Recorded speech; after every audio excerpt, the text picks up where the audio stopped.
Assalamualaikum warahmatullahi wabarakatuh. Nama saya Putri Utami Dewi, mahasiswa Program Studi Bahasa dan Sastra Indonesia, Fakultas Ilmu Pendidikan, Universitas Muhammadiyah Jakarta. Pada kesempatan kali ini, saya akan menyampaikan pengertian kritik sastra menurut dari beberapa pendapat ahli, yaitu sebagai berikut.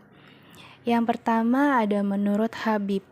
Kritik sastra adalah sebagai disiplin ilmu yang secara praktik dan teori dapat diaplikasikan pada beragam teks yang ada dengan teori dan prinsip penjelasan sebagai latar belakang praktis yang menghubungkan antara ideologi, kekuatan struktur, politik, religi, atau hal lain yang bersifat alami dan memiliki fokus pada konstruksi sejarah untuk disampaikan kepada orang lain.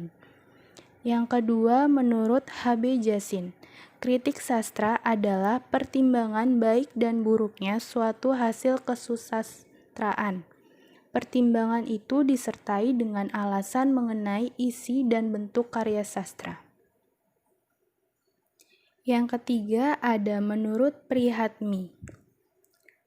Mengungkapkan kritik sastra dalam bahasa Yunani kuno yaitu krites yang berarti seorang hakim, sedang krinein berarti menghakimi. Dasar-dasar penghakiman dinamakan kriterion. Sedangkan kritikos adalah hakim kesusastraan. Dalam bahasa Indonesia, kata kritikos bergeser menjadi kritikus, sedang kata kriterion bergeser menjadi kriteria. Kata kritikus bergeser menjadi kritisi yang artinya orang yang melakukan kritik sastra. Yang keempat, menurut Suratno dan kawan-kawan, mengatakan bahwa kritik sastra adalah studi tentang keilmuan yang berupaya menentukan nilai hakiki suatu karya sastra dalam bentuk memberi pujian, menyatakan kesalahan, memberikan pertimbangan, pemahaman deskriptif, pendefinisian, penggolongan, penguraian, atau analisis penafsiran, dan penilaian sastra secara sistematis dan terpola dengan metode tertentu. Yang kelima ada menurut Rene Welek. Kritik sastra adalah studi karya sastra yang langsung berhadapan dengan karya sastra, secara langsung membicarakan karya sastra dengan penekanan pada penilaian. Yang keenam ada menurut Budiman. Kritik sastra adalah kritik tanpa ukuran dan subjektivitas yang menunjukkan betapa bebasnya melakukan kritik untuk menilai tentang baik dan buruknya karya sastra. Yang ketujuh ada menurut Pradopo.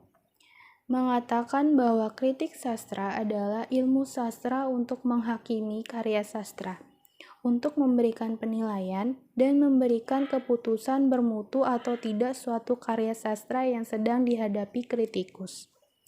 Dan yang terakhir ada menurut Abrams. Kritik sastra adalah suatu studi yang berkenaan dengan pembatasan, pengkelasan, penganalisan, dan penilaian karya sastra. Jadi, kesimpulannya yaitu, kritik sastra adalah suatu wadah untuk menyampaikan penilaian terhadap karya sastra mengenai baik atau buruknya karya tersebut dengan menekankan pada aspek penilaian secara sistematis dan menggunakan metode tertentu.